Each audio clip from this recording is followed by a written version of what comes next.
अस्सलामुअलैकुम class 10th, कैसे हैं आप सब लोग। Welcome to my YouTube channel, welcome to another video. And आज हम पढ़ेंगे क्लास 10th केमिकल इक्विलिब्रियम। बेटा केमिकल इक्विलिब्रियम क्या होता है, किस लिए इस्तेमाल होता है, कहाँ कहाँ इसका यूज़ किया जाता है, आज हम ये सारी चीज़ें पढ़ेंगे। ठीक है। केमिकल इक्विलिब्रियम को स्टार्ट करने से पहले सबसे पहले आपको पता होना चाहिए what is this chemical equilibrium. At least हमें पता हो इक्विलिब्रियम क्या है, किस चीज़ को हम इक्विलिब्रियम कह रहे हैं। बेटा इक्विलिब्रियम मैं आप लोगों को आसान और उर्दू अल्फाज में बताती हूँ इक्विलिब्रियम क्या होता है। इक्विलिब्रियम होता है मुतवाजन, इक्वालिटी को शो करना। जिस चीज़ में आपको इक्वालिटी शो हो रही है तो इट्स मीन आपने इक्विलिब्रियम रखा, बराबर इक्वली। आप कोई चीज़ लेने जाते हो, कोई सामान लेने जाते हो बेटा, तो आप क्या करते हो, वो देखते हो ना आप वो किस तरीके से ले रहे होते हैं। एक तरफ वो रखते हैं अपना क्वांटिटी जितनी आपने लेनी है, दूसरी साइड पे चीज़ रखी जाती है। उन दोनों का जब बैलेंस इक्वल किया जाता है तब आपको कहा जाता है कि ये इक्विलिब्रियम कंटेन है। आपने जितने पैसे जो चीज़ लेनी है आपको उतना कंटेनिंग मिलेगा, वापस रिटेन होगा। ठीक है। अब केमिस्ट्री में भी सेम यही प्रोसेस इक्विलिब्रियम में आता है, लेकिन यहाँ हम इक्विलिब्रियम बेटा किसका कर रहे हैं मेरा बच्चा, हम यहाँ केमिकल का इक्विलिब्रियम कर रहे हैं बेटा। ठीक है। अब केमिकल इक्विलिब्रियम के लिए सबसे पहले हम क्या करेंगे, उसकी डेफिनेशन करेंगे। केमिकल इक्विलिब्रियम को कैसे डिफाइन किया जाता है, सिंपल और इजी वर्ड में छोटी सी डेफिनेशन के साथ केमिकल इक्विलिब्रियम एंड करवाती हूँ। ठीक है। is a state, chemical equilibrium is a state in which the rate of forward reaction equal the rate of backward reaction. Forward reaction, backward reaction जिसमें equal हो जाते हैं, ऐसी स्टेट को क्या कहते हैं, हम केमिकल इक्विलिब्रियम कहते हैं। ठीक है।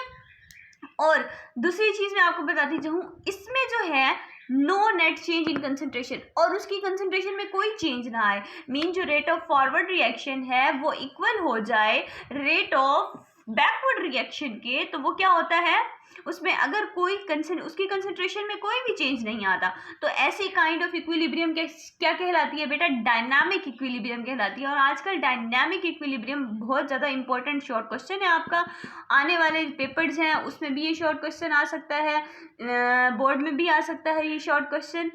तो ये इसकी एक छोटी सी डेफिनेशन थी।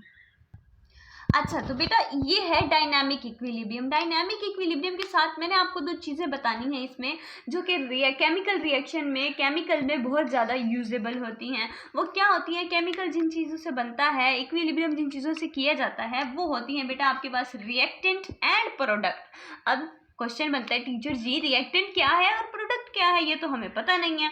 तो सिंपल सी चीज़ आपको बताती चलूँ कि किसी भी केमिकल रिएक्शन में ऐसे दो चीज़ें जो आप आपस में कंबाइन करते हो, कोई सोल्यूशन बनाते हैं ना, अब आप क्या करते हैं, आपको एक सोल्यूशन बनाते हैं। फॉर एग्जांपल सिंपल सोल्यूशन लेते हैं हम लोग। ठीक है।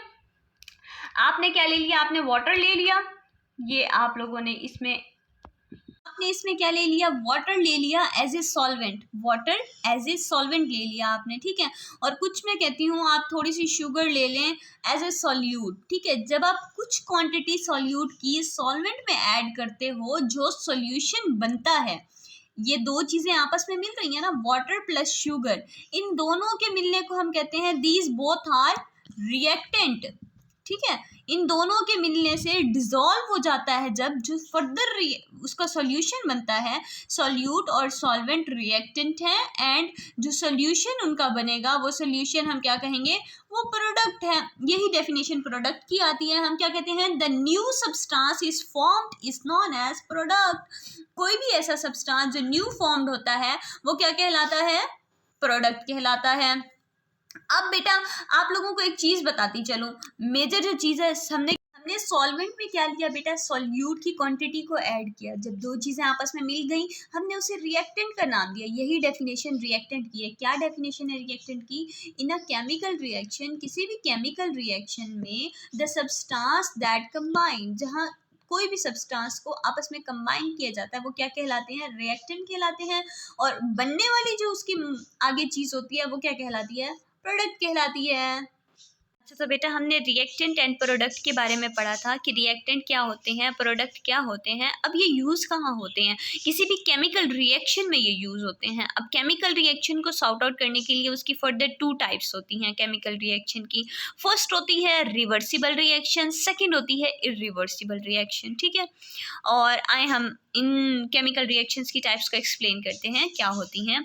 हम फर्स्ट पहले पढ़ लेते हैं इरिवर्सिबल रिएक्शन। बेटा इरिवर्सिबल रिएक्शन वो वाले रिएक्शन होते हैं जिनमें प्रोडक्ट रिएक्टेंट में कन्वर्ट नहीं होता। कैसे कन्वर्ट नहीं होता मैं आपको बताती चलूँ। जैसे हमने पीछे एग्जांपल ली रिएक्टेंट एंड प्रोडक्ट में शुगर और वाटर की। आप पानी और चीनी को आपस में हल कर लेते हो बेटा। हल करने के बाद मैं आपसे कहती हूँ कि मुझे इसे अलग करके दें। मैं आपको पानी चीनी हल करके दें, मैं ये लें और मुझे इन्हें अलग करके दें। तो आप इसे कैसे अलग करोगे बेटा? आप कैसे अलग करेंगे? आप उसे बीकर में रख के बर्नर के ऊपर रख देंगे, बर्नर नीचे से ऑन कर देंगे, स्टीरर के ऊपर रख के बर्नर ऑन कर देंगे आप लोग, ठीक है। जब वाटर इवेपोरेट हो जाएगा और शुगर के क्रिस्टल्स नीचे हमारे पास तह में बन जाएंगे तो आप कहेंगे कि ma'am this is for you. And हमने वाटर और शुगर को अलग कर दिया, वाटर इवेपोरेट हो गया और ये शुगर के चंद क्रिस्टल्स हैं जो हम आपको दिखा रहे हैं। ओके हो गया, डन हो गया बेटा। ये आपने क्या किया, रिएक्टेंट को प्रोडक्ट में कन्वर्ट किया था। पहले दो चीज़ों को आपस में मिला के उसकी प्रोडक्ट बनाई थी और उस प्रोडक्ट से फिर आपने दो चीज़ें अलग की। ये कौन सा रिएक्शन कहलाता है? ये रिवर्सिबल रिएक्शन कहलाता है। रिवर्सिबल रिएक्शन को डबल एरो से, इस तरीके के एरो से डिनोट किया जाता है, ठीक है। अब ऐसे रिएक्शंस जो कि वापस कन्वर्ट नहीं हो सकते, जिसको आप बिल्कुल ही प्रोडक्ट से रिएक्टेंट में वापस ला ही नहीं सकते, वो वाले रिएक्शन कौन से रिएक्शन कहलाते हैं बेटा? वो इरिवर्सिबल रिएक्शन कहलाते हैं, ठीक है। अब इनकी सिंपल सी डेफिनेशंस है रिवर्सिबल रिएक्शन की। क्या बना सकते हैं आप definition? Product can recombine to form reactant. जिसमें प्रोडक्ट रिएक्टेंट को हम रिकम्बाइन कर सकें उसे इस चीज़ से डिनोटेड किया जाता है, डबल एरो हेड से। मतलब इस तरीके का एक एरो हेड इधर, एक एरो हेड इधर, यानी ये रिवर्सिबल रिएक्शन है। और इरिवर्सिबल रिएक्शन वो होता है जिसमें प्रोडक्ट को रिएक्टेंट में कन्वर्ट नहीं किया जाता और उसे एक एरो से इस तरीके से डिनोट किया जाता है, ठीक है। आए हम कुछ एग्जाम्पल्स लेते हैं और उसको सॉर्ट आउट करने की कोशिश करते हैं। Let's started. मैंने पहले ही आपको बोला केमिस्ट्री मुश्किल बिल्कुल भी नहीं है। आप लोग खुद इसे बोल के मुश्किल बना देते हो, समझ के, थिंक आउट ना करके। हम केमिस्ट्री को बिल्कुल ईजी और लीन वे में पढ़ेंगे, ओके। फर्स्ट एग्जाम्पल्स मैं आप लोगों को बताती हूँ। आप सबको वाटर का फार्मूला तो सब बच्चों को पता होता है, छोटे छोटे बच्चों को भी पता होता है। तो आप लोग तो वैसे भी 10th क्लास के स्टूडेंट्स हैं, तो 10th क्लास के स्टूडेंट्स से मेरा क्वेश्चन है, वाटर का फार्मूला क्या होता है? H2O होता है ना। तो वाटर किस फॉर्म में प्रेजेंट होता है? लिक्विड फॉर्म में प्रेजेंट होता है। अरे भाई लिक्विड में तो आ गया, लेकिन हमें हासिल कहाँ से हुआ? हमें तो समझ आ गई, टीचर आपने बोल दिया, लेकिन आया किधर से? आए हम बताते हैं कि आया किधर से है। हमारे पास 2 हाइड्रोजन गैसियस फॉर्म में प्रेजेंट होती है, ठीक है। ऑक्सीजन भी गैसियस फॉर्म में आपके पास प्रेजेंट होती है। जब आप इन दोनों गैसेस को पकड़ के हीट करते हो तो वाटर बन जाता है। समझ आई आपको? हाइड्रोजन और ऑक्सीजन के मॉलिक्यूल को जब पकड़ के हीट करते हो तो क्या बनता है? वाटर बन जाता है। ये है आपके पास वाटर का एक छोटा सा फार्मूला कि किसी भी रिएक्शन को हीट करने से जो आपने लिक्विड बनाया है वो ये आपका। अब मैंने एरो कौन सा शो करवाया? अब आप मुझे कमेंट बॉक्स में जल्दी से बताएंगे कौन सा रिएक्शन होगा, रिवर्सिबल रिएक्शन होगा, इरिवर्सिबल रिएक्शन होगा, ओके। नेक्स्ट सेकेंड एग्जाम्पल के ऊपर आते हैं हम। इसके ऊपर कि हाइड्रोजन आपके पास गैसियस फॉर्म में है, आयोडीन भी आपके पास गैसियस फॉर्म में है, ठीक है। ये दो क्या है बेटा? बेटा इन दोनों को कंबाइन कर रही हूँ, रिएक्टेंट बन रहा है ना। अब इनकी प्रोडक्ट बनानी है। अब टीचर जी यहाँ आपने क्यों लिखा? आप बताएं हमें ये कैसे होगा रिवर्सिबल रिएक्शन? आपने तो ऊपर बोला इरिवर्सिबल रिएक्शन है, यहाँ रिवर्सिबल रिएक्शन कैसे बन सकता है भाई? बेटा मैं आपको इस चीज़ को बताती हूँ। जब हम हाइड्रोजन को अकेले ऑक्सीजन के साथ करवाते हैं ना, तो हाइड्रोजन को आयोडीन के साथ करवाते हैं, ऑक्सीजन के साथ जब करवाते हैं तो उसका क्या रिएक्शन आता है? उसका रिएक्शन आता है इरिवर्सिबल रिएक्शन आता है। और जब हम हाइड्रोजन को आयोडीन के साथ करवाते हैं तब हम कहते हैं कि रिवर्सिबल रिएक्शन आ रहा है। तो बेटा इसको रिवर्सिबल रिएक्शन में लाने के लिए हम इस चीज़ को करते हैं कि जो हमारे पास आयोडीन होती है वो हमारे पास लैब में पर्पल कलर की प्रेजेंट होती है, ओके। और हाइड्रोजन जो होता है वो हमारे पास ऐसे ही प्रेजेंट होता है। तो हम क्या करते हैं, जब इसको इसके साथ करवाते हैं तो जो बनने वाली चीज़ होती है वो कलरलेस आती है, यानी आपको कलर शो हो जाता है। आप जब रिएक्शन कर रहे हो तो बेटा लैब में खड़े होके तो आपके पास क्या आता है? आयोडीन आपके पास किस फॉर्म में प्रेजेंट होती है? पर्पल कलर में। आपको आसानी रहेगी याद करने के लिए। जबकि जो प्रोडक्ट आप निकालते हो वो किस फॉर्म में आती है आपके पास? कलरलेस फॉर्म में आती है। टीचर जी ऐसा क्यों होता है, आए हम उसको एक्सप्लेन करते हैं। ये देखें, मैंने यहाँ पे एक कॉनिकल फ्लास्क ले ली, उसमें मैंने क्या डाली, हाइड्रोजन गैसियस फॉर्म में डाली और आयोडीन पर्पल कलर की। ये फॉर एग्जांपल आप इसे गेस कर लें कि ये पर्पल कलर की थोड़ी सी आयोडीन है, ठीक है। अब मैंने हाइड्रोजन और आयोडीन को आपस में रिएक्ट करवाया, इनकी डीकम्पोजिशन करवाई। बच्चा डीकम्पोजिशन जब हम किसी चीज़ की करवाते हैं तो यानी उसमें हमें हाइड्रोजन आयोडाइड, डीकम्पोजिशन से हाइड्रोजन आयोडाइड मिला और वो किस फॉर्म में मिला हमें, कलरलेस फॉर्म में मिला हमें। अच्छा जी, डीकम्पोजिशन होगी। टीचर जी आपने तो बोला है कि ये वाला रिएक्शन रिवर्सिबल रिएक्शन है, वापस कैसे हमें पर्पल कलर, कलरलेस से पर्पल कलर कैसे मिलेगा। बेटा बहुत सिंपल सा क्वेश्चन है ये, ठीक है, समझने की चीज़ है, केमिस्ट्री बहुत ईजी है।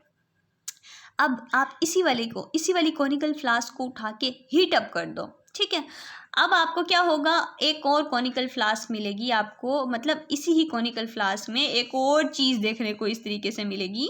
वो क्या होगी कि आपको हाइड्रोजन ऊपर बैठ जाएगी, हाइड्रोजन ऊपर आ जाएगी, आयोडीन का जो पर्पल कलर है वो नीचे बैठ जाएगा, दोनों चीज़ें अलग हो जाएंगी, ठीक है ना। आप क्या करते हो, आप ऊपर से इसका ढक्कन उठाओगे, हाइड्रोजन सेपरेट हो जाए, हाइड्रोजन सेपरेट हो जाएगी इसमें से, और आप इसमें से क्या निकाल के ला दोगे मुझे, आयोडीन। टीचर जी ये ले, हाइड्रोजन इवेपोरेट हो गई और ये आपका आयोडीन पर्पल कलर में, पर्पल कलर नीचे बैठ जाएगा और जो हाइड्रोजन का कलर होगा वो वाइट सा इस टाइप का कुछ कलर होता है तो वो ऊपर रह जाएगा।